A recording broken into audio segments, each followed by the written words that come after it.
السلام عليكم ورحمة الله وبركاته. أهلا وسهلا ومرحبا بكم دمانتين. ومحي وحيالها ugu fudud uguna adag nolosha. Jawaabtu ayaa ah khaladaadka. Way fududahay in la xukmo, la eedeeyo, dhaleecad dusha laga saaro markay dad kale khalad sameeyaan, laakiin ay adag tahay in la aqbalo, la ogolaado, la fahmo markaan anagu sameyno. Marka aad khalad sameyso, waxaa jirta saddex ficil ay tahay inaad sameyso oo aad ula falgasho khaladkaaga. Kow, marka hore qiro, ogolow, aqbal khaladka oo u qiro inaad adigu samaysay. Labo, wax ka baro khaladkaas. Saddex, ha ku soo celcelin isla khaladkii. Macalinkaaga ugu fiican, ugu wanaagsan waa khaladkaaga ugu dambeeya. Markaad qaldan tahay qiro, markaad saxan tahayna si degan iyadana ula falgal. Waa dadnimo iyo karti la isdheer yahay in uu qofka khaladkiisa qaato oo aqbalo. Ha isku dayin inaad khaladaadkaaga dushaada ku sidatid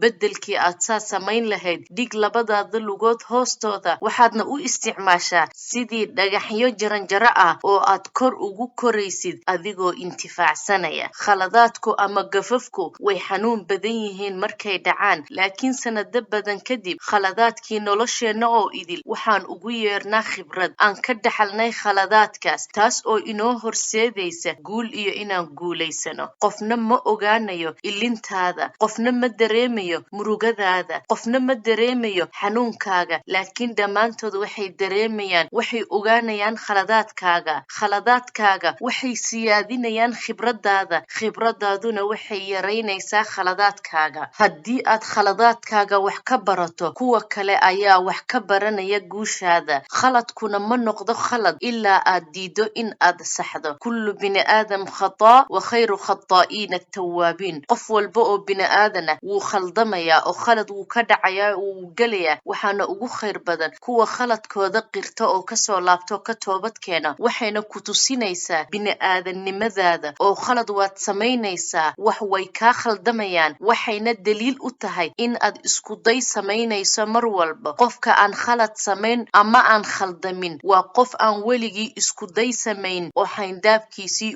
ku jira. Markii aad fahanto khaladaadkaaga, waxay kuu saamaxaysaa inaad samayso isbeddel kana fiicnaato sidii aad ahayd markii hore. In aan khalad la samayn kuma jirto awoodda bini aadannimo, balse waxay ka bartaan khaladaadkooda kuwa caqliyada iyo xikmadda u saaxiibka ah, xikmado ay kula falgalaan mustaqbalkooda. Assalaamu calaykum waraxmatullaahi wabarakaatuh.